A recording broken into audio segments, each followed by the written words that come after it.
Okay, it is 3 p.m., so we are ready to get started. Welcome to Component 1, Taking the Test.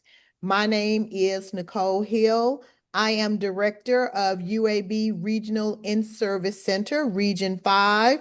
Go Blazers. And I will be monitoring the chat and helping answer any questions throughout the session. Um, I am National Board Certified in Adolescent and Young Adult English Language Arts. I certified in 2006. I renewed in 2016. And this year I did the maintenance of certification. So I will be waiting for results in December, just like everyone else.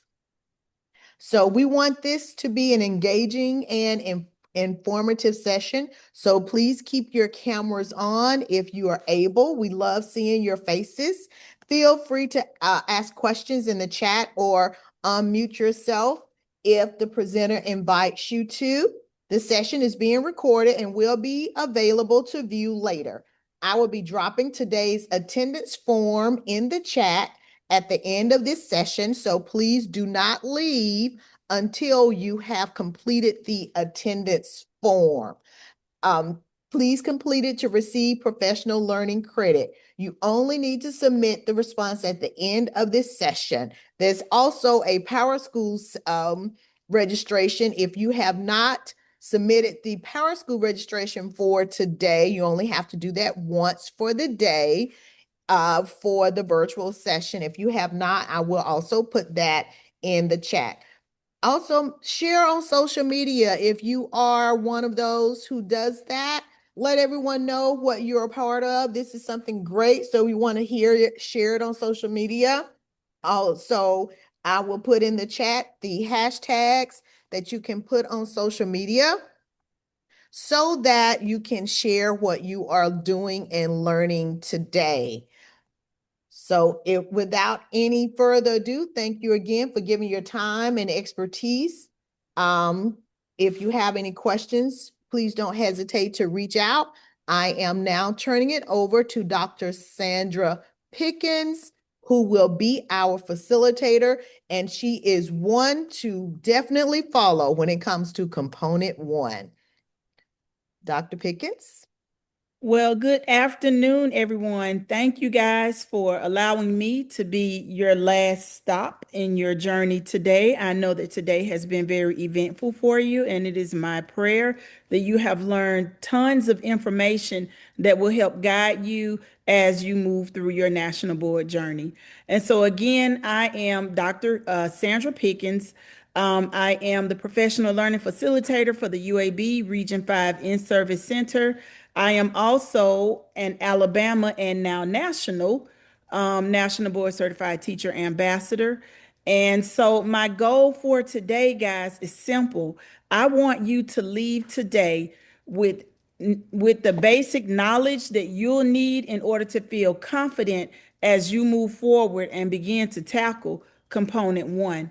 And so before we get started, guys, this is just something that I have been doing ever since 2023, right? I want to see who's here. So we're just going to take a few minutes to do a roll call. I would like for you to use our Padlet and take a selfie. And at the top, I want you to write 2026. Now, we're going to reveal the Padlet at the end of the day so that you can continue to work on it in the background. And when you get on the Padlet, you guys are going to see the faces of all of those teachers and supporters who were there before you. You're going to see the candidates from 2023, 2024, 2025. And I like to keep it rolling, guys, because I really want you to understand that you are not alone. And you are not the first person to take on this tremendous task. You have a support team and you have a community of teachers who are supporting you and cheering you along. And so, guys, you can go ahead and take a picture and come back to it, or you can just upload a picture or you can put your selfie or whatever, but I do want you to mark that you were in this moment today. All right, so let's look at our marching orders, right? And so by the end of today, I want you to have a thorough understanding of component one. So we'll begin with an overview, and then we're going to look at the two separate parts that comprise and make up component one, which are your constructed response items and your selected response items. And then we're going to talk about some logistics and some different ways that you can tackle your test anxieties. So let's get started, right? All right, so before we go too far, guys, I do want to point out to you, and I know that you have probably seen this today, but I'm going to point it out to you again anyway, that the National Board has listened to us and they have extended the amount of time that you guys have to complete your components. So there was a time where everybody knew that in mid-May, your deadline was there and you had to submit. But the National Board has listened and they have extended it and given you guys almost an additional month to get your components submitted. And so what does that mean for you as you prepare to take assessment component one, the assessment center? That means that you're going to have perhaps no, honestly, you're going to have about the same amount of time because I actually called the National Board on your behalf and I asked them when would they open the window for you guys to register. And they sent me an email back and they told me that around mid-January of 2027, they are going to open that registration window. So go ahead and take a note of that, guys, so that when the time arrives, you'll be prepared and you'll be ready. But if I can right here, the component one content knowledge window is going to be March 1st through June 15th. So guys, that's giving you a little additional time there,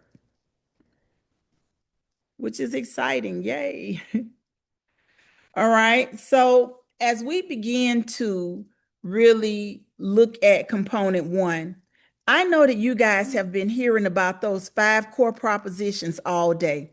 As a matter of fact, if you have heard and learned about the five core propositions in at least one or more of your sessions, put an emoji in the chat just so that I can know what your knowledge base is. What's coming through the chat, Miss Hill? We have some thumbs up and some hearts coming through. And we also have a lot of very silly, funny faces in the chat as well. So we have several who know and is still coming. Yes. So, guys, here's the thing. I'm so happy that you know about the five core propositions. So, I will not go through all five, but I will tell you that component one is grounded in core proposition number two. And core proposition number two is the component that basically states that teachers know their content, they know their subject matter, but more importantly, they know how to teach that content matter to students. This is what component one is all about. How well do you know your content and how well can you teach your content to students, right? Because, and this is a quote that I like to come back to that I took from What Teachers Should Know and Be Able to Do. And you've probably heard a great deal about that today as well. But if one cardinal principle of teaching is a commitment to the welfare of educating young people, then another has to be to the commitment of subject matter, right? Because as accomplished teachers, we know our content. And again, more importantly, we know how to teach it to students. And so, guys, here's the thing. I can tell you that in Region 5, we've made a tremendous push to really make sure that our candidates are stepping into the assessment center in a thoughtful, prepared way. Because the assessment center, guys, it's worth 40% of your overall score. It is the most heavily weighted component of all four components. 40%. Guys, that's almost 50% of your credit. That's almost half of everything that you do falls in one test. Why?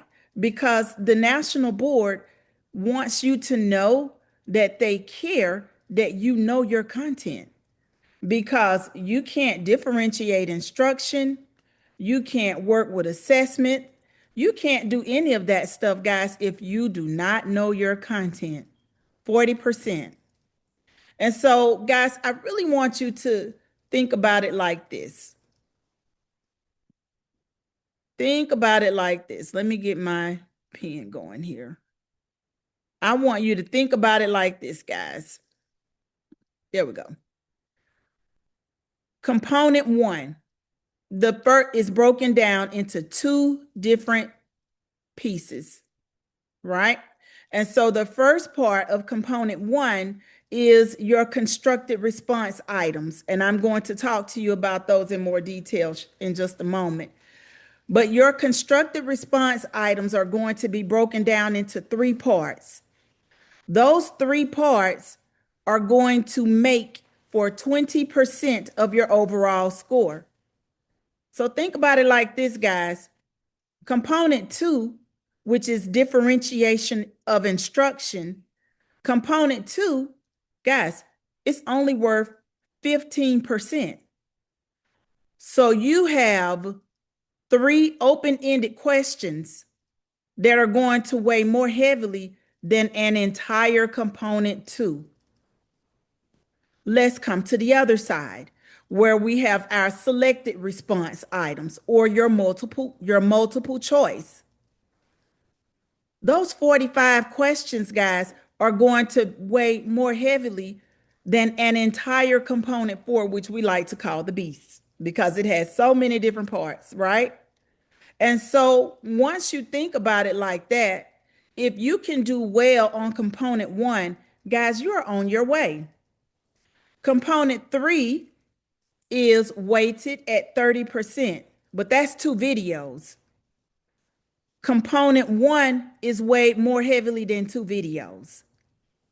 And so when you think about it like that, guys, component one really isn't the component that you need to just jump into. It is the component that you need to give a great deal of thought, and it is the component that you need to prepare for. Now, fortunately for you, I am going to leave you guys with some resources and some information that I think can really help you prepare for component one, right? And so this is a good slide to take a screenshot of. Component one is broken down into two parts. You have your selected response items, and another word for selected response items is multiple choice. That's one part of it, multiple choice. Part two is your constructed response items. You are going to receive three open-ended questions, and we'll talk about that in one moment, right? In just a minute. But these are the two parts: your selected response items and your constructed response items, right? Because the national board wants to know, how well do you know your content? But more importantly, they're going to assess you to see if you can actually use your content and talk about it to help make an impact on student learning. So those are our two parts. Now, you're going to have 45 minutes to take, you're going to have 60 minutes to answer approximately 45 questions, right? So 60 minutes, 45 questions, unless you are one of these fields. And so if you are getting your national boards in mathematics, EA, which is early adolescence, or AYA, I think that's adolescence through young adulthood. If you are one of those areas, I want you to go to the chat and type, "That's me." Do we have anyone on call, Miss Hill? Yes, I'm seeing several that's me's from many Okay, different people. Yes, that's me. great. So if you type "That's me," you are actually going to have not 60 minutes, you're going to have 75 minutes. If you are certifying in math, you will have 75 minutes on your multiple choice. Now, if you are doing ELA or English, early adolescence, or if you're doing middle school or high school English, English language arts, I want you to type in the chat me, me.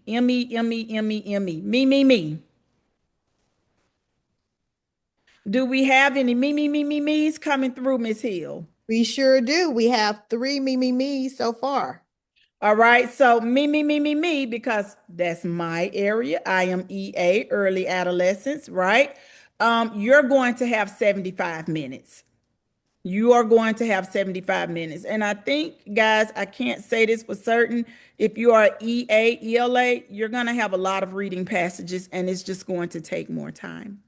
Now, if you are high school science, right? If you are high school, not middle school, if you are AYA science, I want you to type in the chat, yes.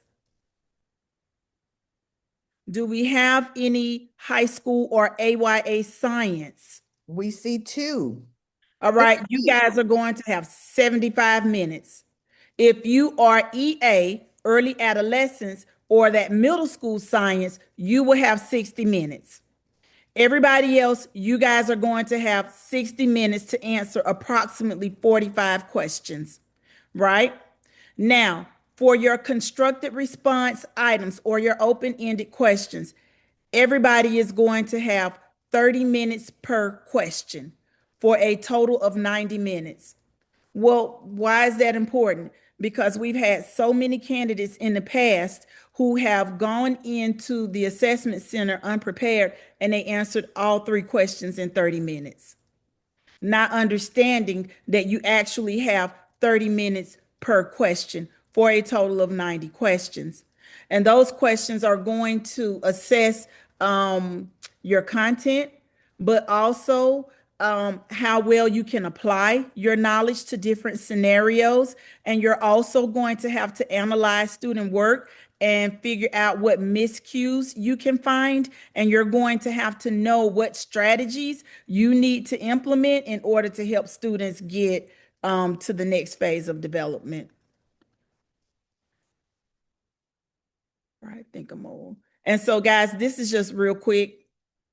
Even though you're coming through my session, still go back and read through for yourself your policy guidelines and your content specific instructions so that you can just read it and know for yourself and be prepared as you go into the assessment center.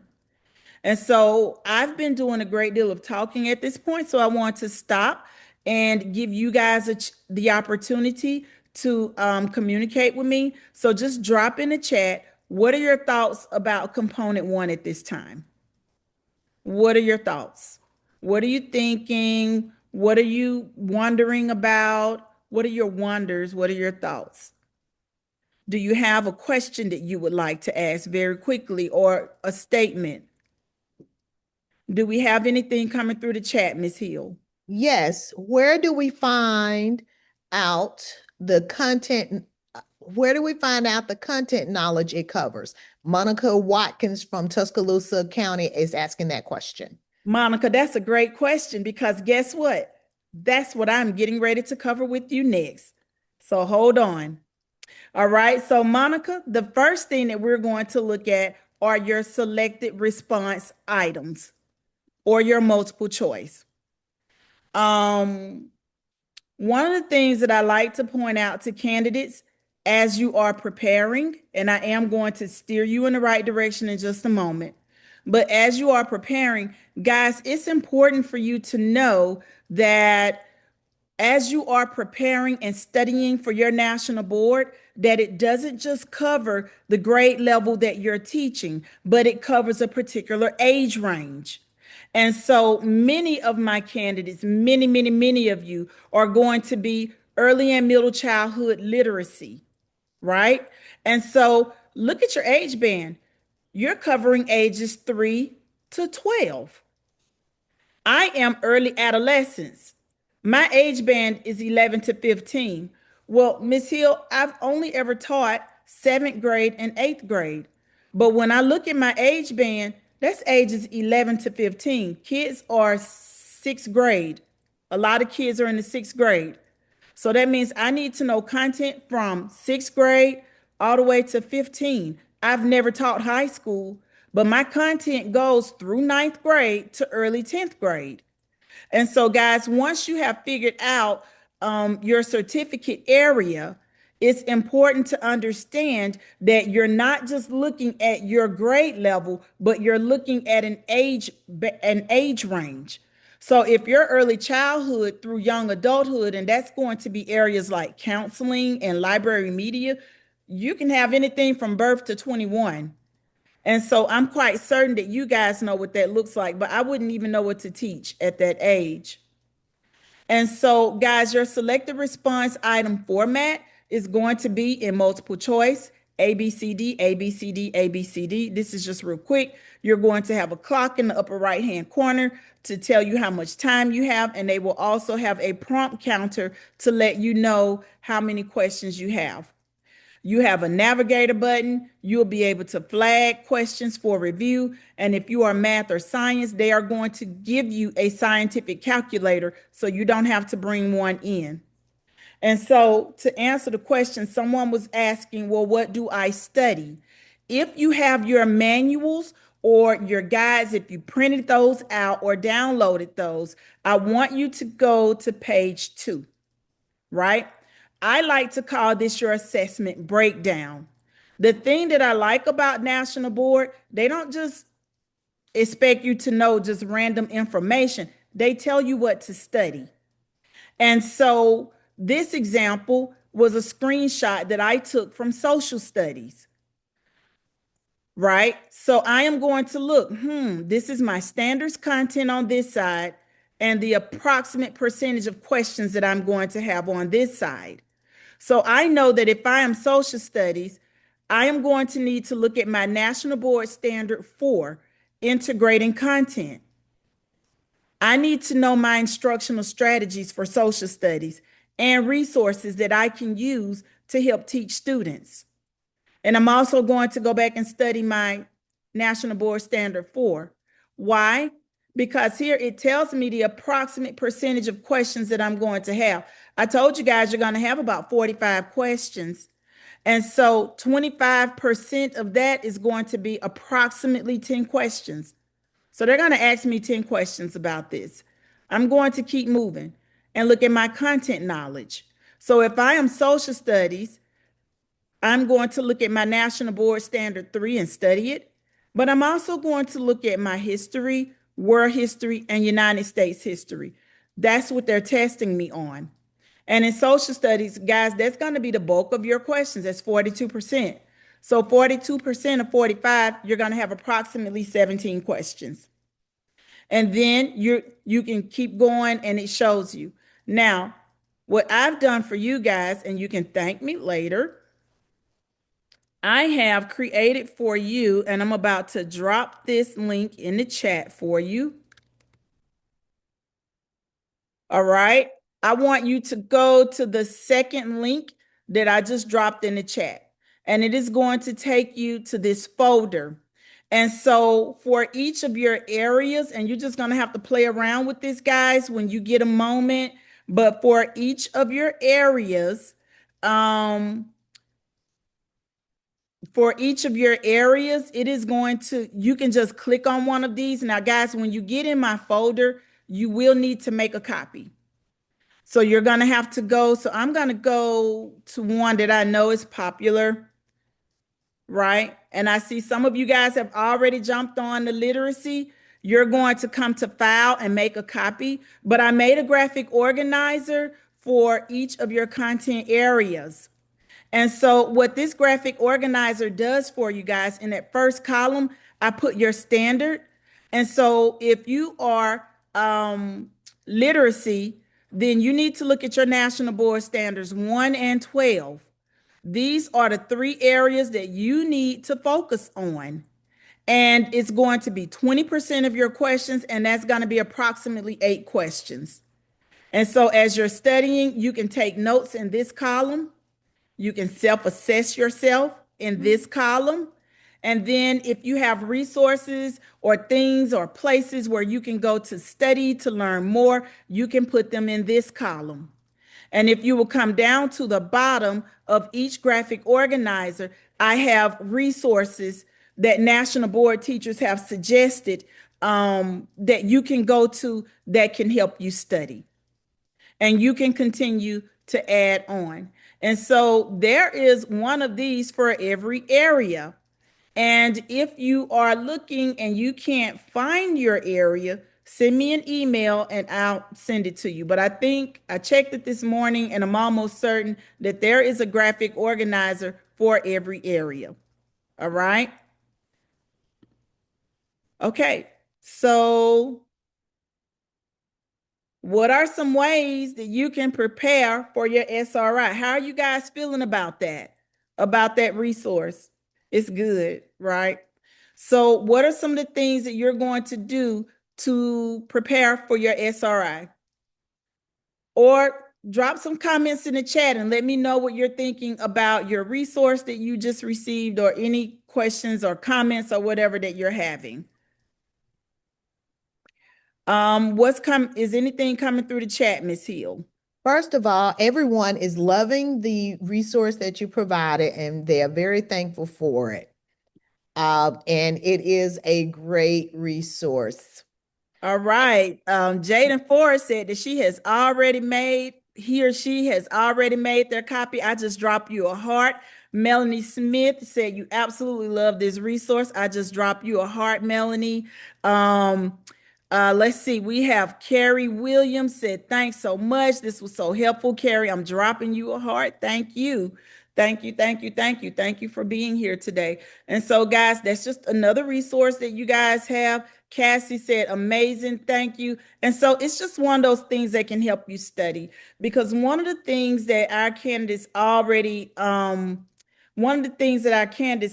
say is that, well, we don't know how to prepare or how to study. And so, again, that's why I created this resource for you guys so that you can have something to guide you. And I just dropped it again. Aaron said, add the link again. Aaron, I just added the link again for you. And Kelsey from Tuscaloosa says she appreciates the resource. You're welcome, Carrie. I just dropped you a heart. All right. And so I have a lot more, but I'm going to have to keep it moving, guys, because we still have more resources to get to help you for the other side. All right. And so now, guys, we're going to look at your constructed response items. And your constructed response items are those 3 open-ended questions. And guys, I will tell you that the constructed response of the 2 is absolutely my favorite, because it is the one part of the test that you have the most control of, right? Because here's the thing, a lot of candidates don't know that they actually tell you what is going to be on the constructed response items, on the constructed response portion of the test. My apologies. All right. And so here's the thing. When it comes to the constructed response items, there are certain parts of the test that they're going to give you. It stays the same. So what stays the same? Let's look at that. The rubrics, they tell you what a level 4 rubric looks like. They actually tell you what they are looking for in each of your 4 and each of your 3 responses. The rubrics are not going to change. They tell you what a level 1 score looks like all the way through to a level 4. Yeah, they give it to you. They tell you what you need to write about. That is not going to change. What else is going to stay the same? They are going to give you sample exercises and scoring rubrics. So they're going to give you exercises and they're pretty much going to tell you what they are going to ask you. That does not change from one cycle to the next. That will stay the same. What else will stay the same? Your exercise instructions. So guys, go to page 2 of your books and you can look. It's right there for you.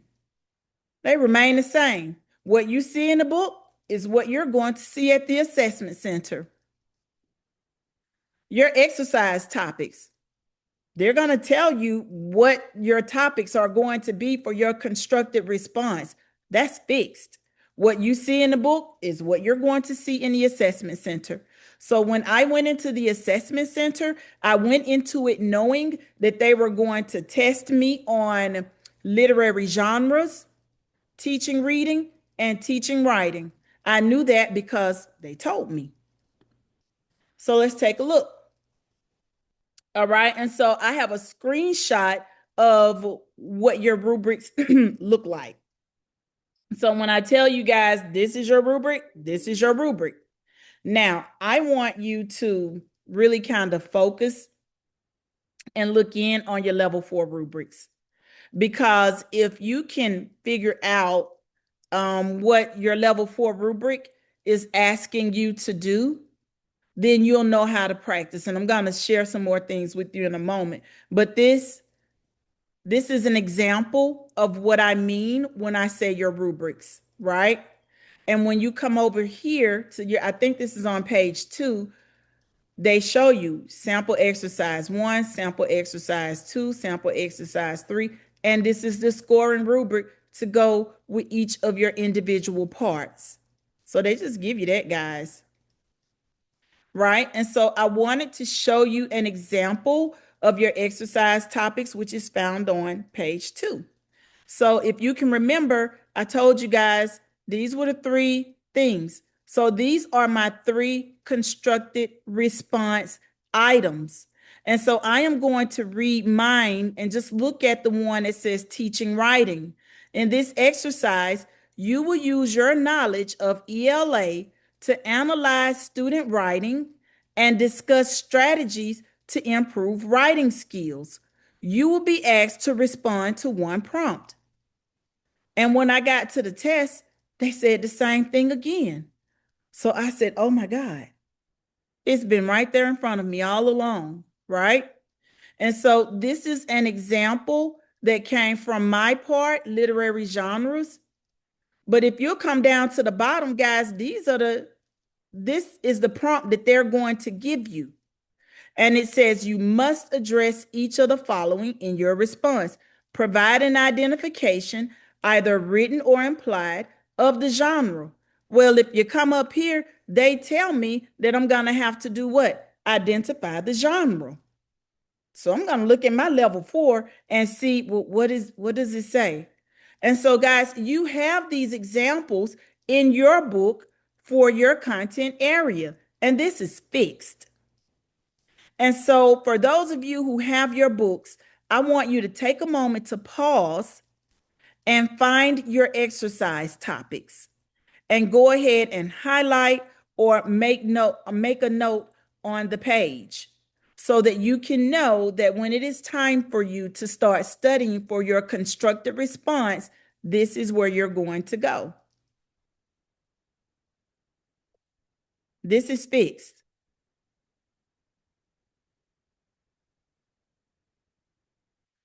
All right. So what changes? Because of course, the National Board is not going to give you everything, but what changes, guys, is the stimulus. The stimulus is going to change. And so, whereas I knew that I would have to read a student's writing sample, a kid that had problems with something, I didn't know what they were going to let me read, but I knew how they were going to question me, right? Your topics and your rubrics are fixed, but the stimulus material will change. And Dr. so, Pickett, yes, we have a couple of questions in the chat about where to find the book that you're referring to. tell you what, we're doing pretty good with time. Let me show you how to get to it. So I'm going to take you guys to the National Board website, right? Because this is important and I do want you to be able to find it. National Board Teaching Standards. There we go. All right. So when you get to this website, guys, And I know that you have probably been shown this today. I'm going to show it to you anyway.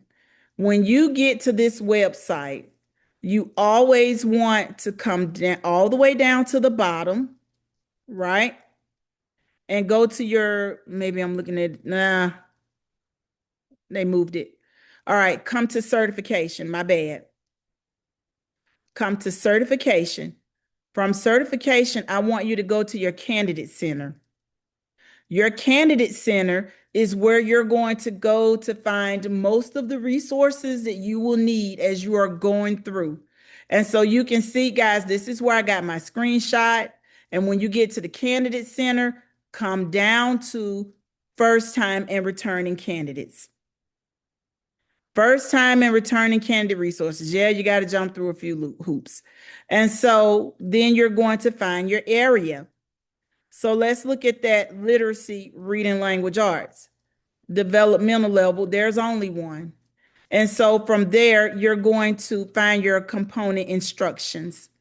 So I'm going to open my component one. And there it is. So what I am sending you to is this, right? And so I'm just going to do some scrolling. If you guys can recall, this is your assessment breakdown that I showed you. We're going to keep going. I've just done a little bit more. These are your exercises that I showed you, right? We're going to keep going. And this is where you'll find sample testing items. And you can just scroll through, and that's how you will find it. And it's right there, guys. And so I know that some of you guys have probably been walked through. They have probably shown you guys how to get to those, but I still wanted you guys to see how to get to it. All right, does that help, guys? Talk to me in the chat. Give me a thumbs up or a heart and let me know if that helped you to know where to find that information. What are they saying in the chat, Ms. Hill? So we got a lot of thumbs up, and we have a lot of thank yous and yes that this was helpful. Also, we have one question that I addressed, but if I didn't address it fully, then let me know. But there was a question about if you teach fifth grade ELA, and I responded, and then you were talking about it. You used that as an example. Fifth grade is not going to count as ELA. It's going to be either literacy or you can use generalist for that. ELA is for the middle grade, 6 through 12. It is. ELA, math, and science. Those are going to be pretty much for middle grades and high school. Yeah, it's going to be for the secondary. The secondary people. All right. And so, guys, now you know where to go and find your resources. And so I showed you this one, right? And so this is one from my literary genres. This part, let's see, let me get my laser back up. This part will change, right? But this part down here is going to be the same. When you go in, this is what they're going to ask you. But this part is going to be different because this is your stimulus, right? All of this is going to be different. But look, it says exercise one, literary genres. They tell you, right? So, guys, at this point, what aha moments are you having? What aha moments are you having about the test? I want you to drop it in the chat. What are your aha moments?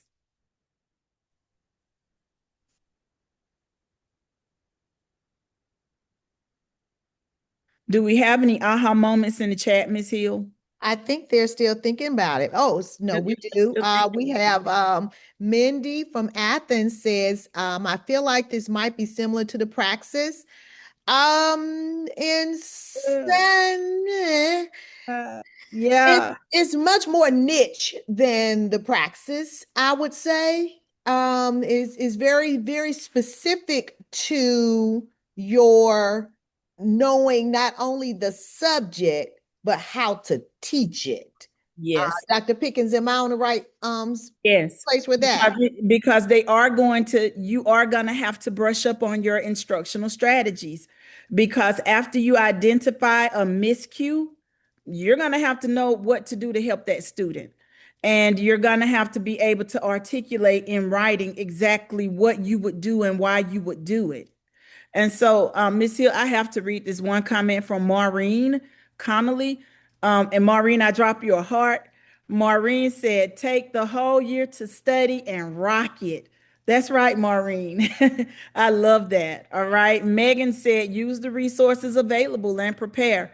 Thank you, Megan. I just dropped you a heart. Kelsey said, the consistency you pointed out in the constructive responses made me feel really better about that. And I'm also going to share with them, Ms. Hill, um, a picture and a story from the teachers that I shared with you that I worked with last week.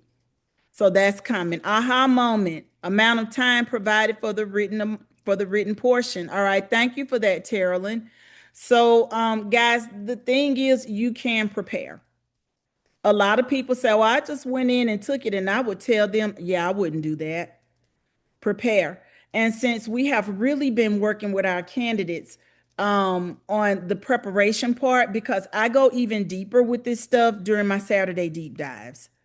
And so our candidates have really been making a lot of gains at the assessment center, right? Jaden says, so what I'm getting is component one should be the last step. Not really. I would tell you to work on your national boards for about a year. And then anytime after that, you can do the assessment center. Because after you write for the national board for a year, it's going to make your brain start thinking in the national board way.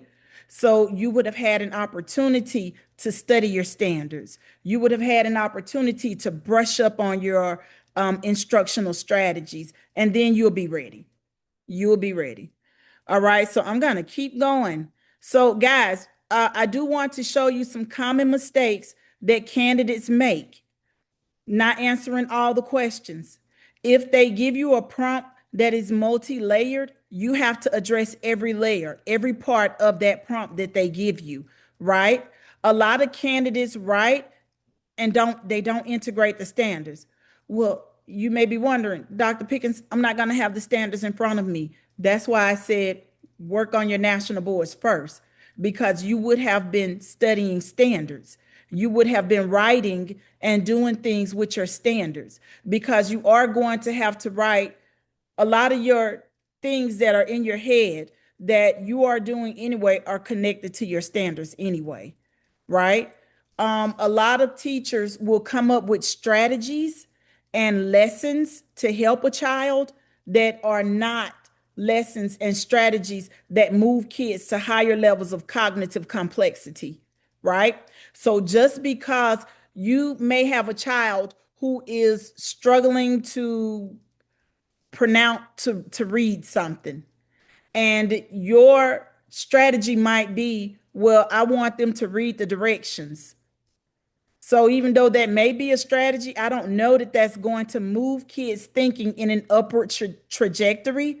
So, you want to make sure that the strategies that you recommend to help a child are strategies that are going to help a kid move. And so I did want to show you guys an example of what I mean. I took this from my exercise one on literary genres, and I will tell you why I took it, because I didn't do so well when I had to write about literary genres, because it is the one that I didn't really prepare for it. I just went in and I felt like I was a strong teacher in literary genres. So I really prepared for teaching reading and teaching writing. And then I saw this. And so even though I did fairly well on the assessment center, I could have done much better. Right. But let's just take a look at my exercise one. It says in this exercise, you will use your knowledge of ELA to identify literary genres to analyze the connection between the author's choices, to discuss the genre and its purpose, and how the author's choices and use of literary devices affect the meaning of the text. Guys, that's 4 tasks. That's 4 things that they are asking me to do. So when I write to my constructed response for exercise 1, I have to do all of those things. And you will have to do all of those things when you go into the assessment center too. But now you know, right? And so I am not telling you that you have to do this, but it is just my thought that if you know what they are going to ask you, practice it. Come up with a frame. Come up with something to help you so that when you go in there, you will know how you want to get started. And so this is just one that I kind of pulled together a little bit. And then I didn't write too much because you need to write one that's going to fit your need if this is a strategy you want to use. So I just wrote the literary genre is blank. The author uses, shows, describes blank to blank.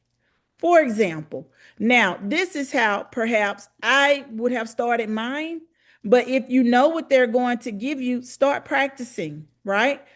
If you are teaching, if you are teaching social studies, and you know that they're going to give you something to read for U.S. history, just start doing random social studies passages. Take some of the stuff that your kids have to read and you read it and answer the question.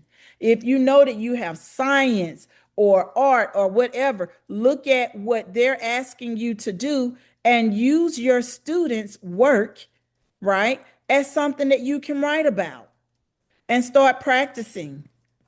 This is something that you can do because you know what they're going to ask you. And so, what I am telling you guys, know your rubric, know that level 4 rubric because it is not going to change.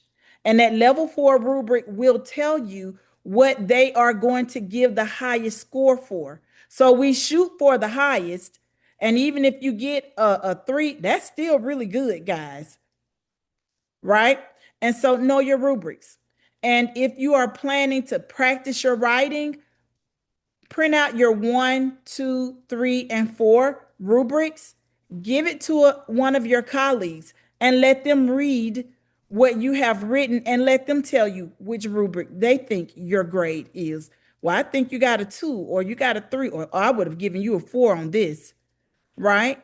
And that's how you start to practice, right, for the assessment. Because like I said, the stimulus is going to change, but the rubrics are not going to change.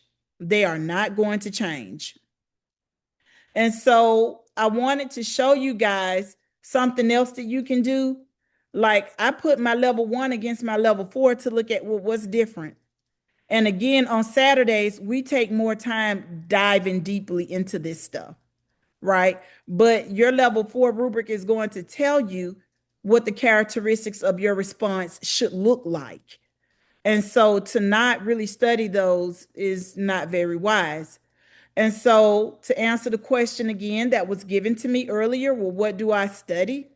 Study your standards with a focus on the relevant terms that are in your rubric. Study your standards, right? Review your prompts. Break those prompts down into 3 different stages: developmental, pedagogical and content needs. If you were reading something that a kid wrote developmentally at a developmental level, what does that mean? How can you help this child? Pedagogy. Pedagogy just simply means the art and science of teaching. Those are your instructional strategies. If you are not strong in your strategies, this is a good time to start doing some research on things that you can do to help students. Content needs. What additional things does this student need to learn in order to help them, right? So go through your prompts, break them down. Write to your constructive response exercises. Look at the exercises. You change the stimulus out. Put your own stimulus in place and then write to it and start practicing, right? And then again, guys, I can't impress this upon you enough. Analyze your writing against that level 4 rubric.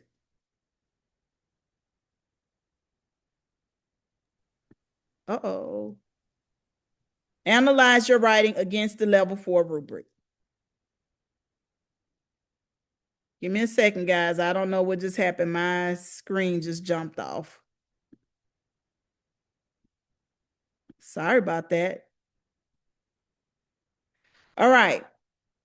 So, guys, tell me one thing that you are planning to do, and I apologize for my screen jumping off, but tell me one thing that you are planning to do to prepare for your constructive response items. What are you planning to do, guys?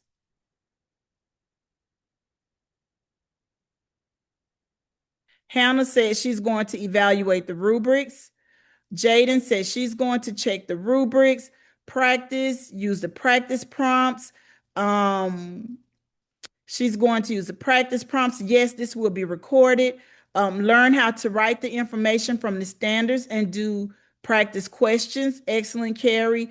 And I'm dropping you guys little emojis. I just like doing that. Mandy says she's going to look at the rubrics. Stacy is going to use the practice prompts, practice writing everything in 30 minutes. That's right. But Barbara, remember, you want to practice writing for one constructed response in 30 minutes, not all three. You will have 30 minutes per response.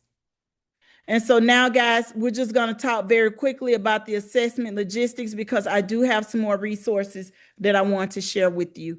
And we So, have a couple of questions in the chat. Do you want okay. to wait until the end or you want to take them now? No, let's go ahead and address them now.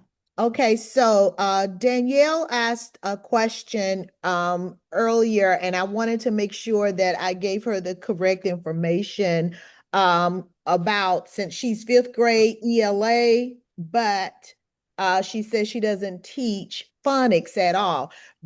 So when it comes to what are your thoughts regarding only teaching two subjects? I was thinking it's still generalist, but I wanted to see what you think as well. I'm thinking perhaps generalist. I was thinking generalist, or if she wants to do literacy, because a lot of people want to do literacy. I've learned, I'm just going to be honest, because they really want that $10,000 instead of the $5,000. And you do get 10,000 for doing literacy. But if you decide to move forward with literacy, you will have to do the things that are required of you to do for literacy. And if you are not teaching the things that are required of you for a particular area, then you will have to explore another area. And so keep in mind also that even though that is what you are assigned to teach in your school, the expectation is you are to know those subject areas, even if that's not what your current assignment is. So since you teach fifth grade and your teaching certificate is an elementary teaching certificate, that's where the expectation lies, regardless of your specific assignment. Does that make sense? Right. There's also another question about let's see, where are the practice prompts? You'll have to just go to the National Board website and find your particular component. And guys, I have another resource that I'm going to share with you, and all of this stuff is on there. I'm getting there. And so we have 7 minutes left. So let's keep moving forward. But I'm going to share a resource with you, and I think that'll help you find what you need. All right. So scheduling your appointment. Register with the National Board. You're going to have to pay your $75 registration fee before they will allow you to register for component one. You can go to pearsonview.com, and I have this on a resource that I'm getting ready to share with you guys, and make your appointment. Um, Important, guys, if you have a disability, let them know, because they're really good when it comes to making accommodations for you. I would tell you that when that assessment center opens in mid-January, I would go ahead and get my date if I knew that I was going to do it, because you want to get some of those latter dates so that it'll give you more time to study. And these are just some of the types of accommodations that they make. They definitely make accommodations if you have a physical disability, a disability other than physical. I don't know what those are. If your primary language is something other than English, and if you are a nursing mother, they will make accommodations, but you do have to reach out to them in a timely manner. It is time sensitive, and let them know that you will require those accommodations. There's a form that you will have to fill out as well. All right. And so these are just some tips to help you guys with anxiety. There is a tutorial on the Pearson website. I have it on a resource that I'm about to share with you guys. If you're anything like me, you might want to drive to your testing site in advance, because you will go to an actual testing facility. They have them all over the state of Alabama, even in Mississippi, right? So I would just drive there the day before. So if there were construction or anything going on like that, I would know about that in advance. Now, I tell you to arrive there at least 30 minutes early. I personally arrived at my testing center an hour early because that's just how I am, right? But be well rested, dress in layers because it might be cold or hot at your assessment center. Um, your government ID needs to match your name. And so if you are newly married, right, you need to make sure that your married name matches whatever is on your government issued ID, or they're not going to let you test. And then they're going to give you breaks, so bring a snack. And so if you are math or music, they are going to give you a response booklet to write in. Those are the only areas. But most candidates do not need anything additional. And so, guys, I think that I covered this part with you already.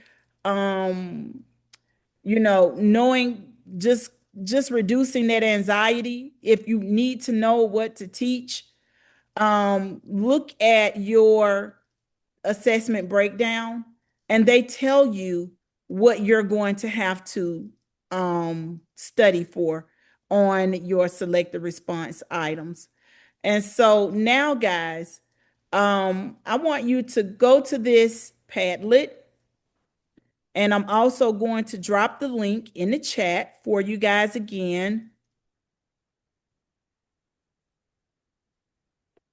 It's the last link to Padlet number 2. And I want to share with you guys some resources that I have for you. And so you should be on a Padlet that looks like this. And so on this Padlet, guys, I have for you suggested timelines.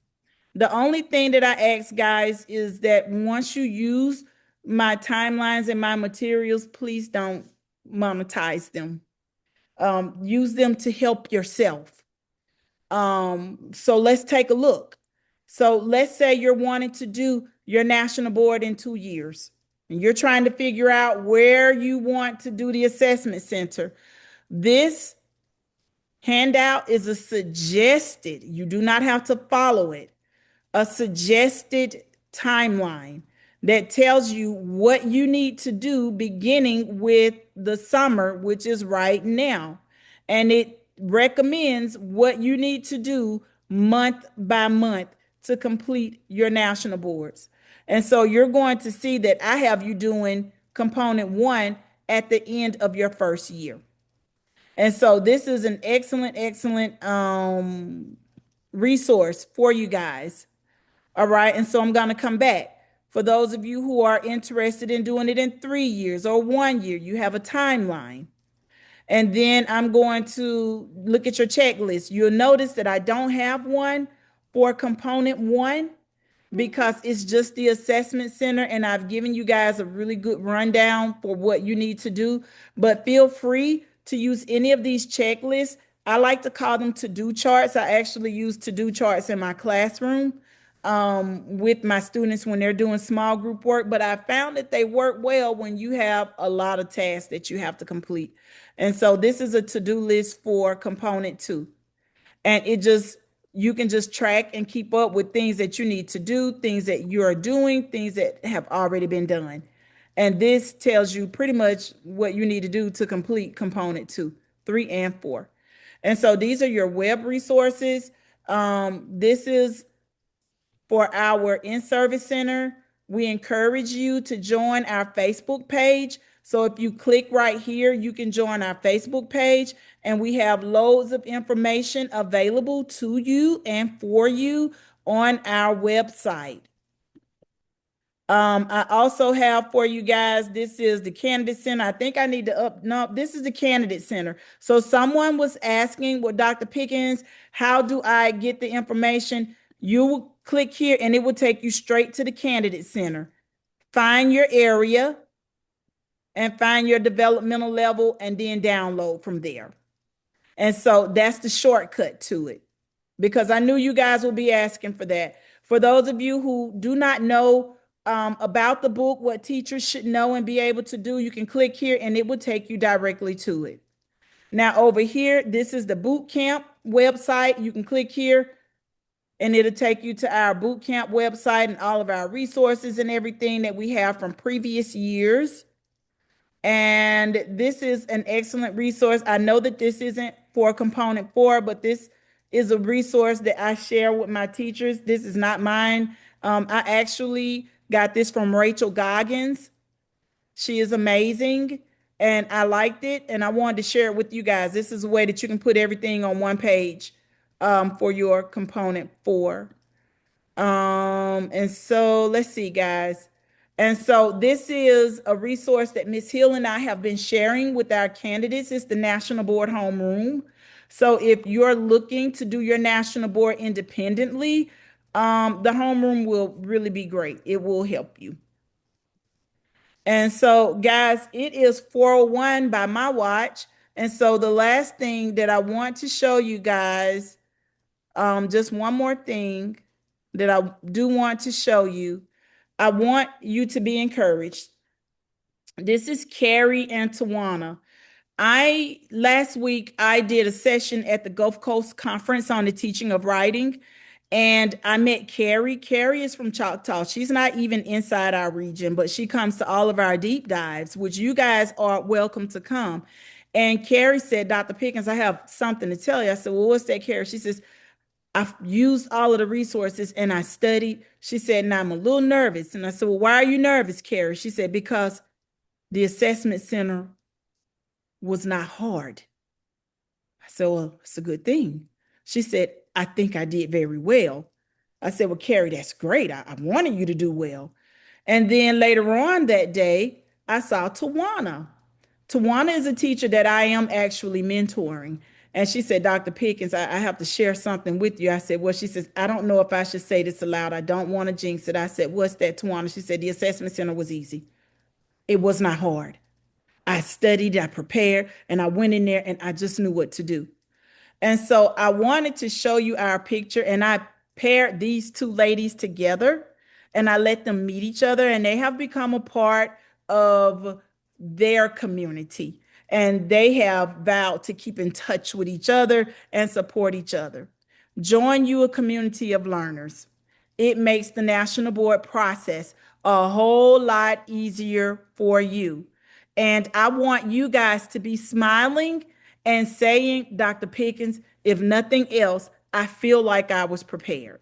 And so now I have your beautiful faces. You have been adding your 2026. You have stamped that you are here. And if you see me at the boot camp on Thursday and Friday, I will be asking you guys to do this as well. I will be asking you guys to put your pictures up if you haven't done it. And so mission complete, guys. You are now dismissed. Go earn your certification. Before you leave, make sure I put it in the chat and I will put it in there again that Yes. you sign, that you put in your your attendance for today. Make sure you do that. I'm going to paste it again just in case. And if you have not already done your Power School registration for today, I'm about to paste that again. So do not forget to put that in as well. And there you go. And make sure that you do. There was one question about making sure that the chemistry had permission that you're able to make a copy of it. Someone said they were able to do it, so it may have just been a glitch in Google. Maybe. Okay. But if not, Miss Hill, they can reach out to me at smarshall@bhm.k12.al.us. I think I have it on here somewhere. You can reach out to me and I'll make sure that you get it. All right, guys. Well, this was amazing. Thank you guys for learning with us today. It is my hope. I'm sorry that everything is moving kind of quick, but we just had 1 hour together. Um, Uh, Dr. Pickens or Miss Hill, can y'all elaborate one more time on how to get connected with Region? Well, I'm in Region 5, and you said that they would be coming up with in the fall. Do we just need to look for our email like with mentors? I have a quick question for you. Are you a scholarship recipient? I am not. Okay, so if you are not a scholarship recipient, my email is smarshall. And I put your email address in the chat as well. We will have our interest meeting on August 20th. And so you will be able to attend that. It's the intro to National Board. And that's when you would get the information in about all of the everything that we provide support for, but also in the booklet for today for the boot camp, you will be able to find Region 5 in there. Just go through and search for your region, and it has everything that we're going to be doing, including the links to start to sign up for our deep dive sessions. And as Dr. Pickens said, our deep dive sessions are on Saturday mornings. They are virtual, and it's open to anyone in the state to attend our deep dive sessions. And that's when she will go into all of the components and including component 1, where she'll spend even more time than she did today. Okay, thank you. You're welcome. Guys, y'all have an amazing rest of your day. Use those resources, guys. They are there for you. And good luck. And if you come to the in-person session, you'll see me there. I'll be doing this session again, I think Friday. Thank you, everybody. Y'all have a good rest of your evening, and we will see you all hopefully tomorrow.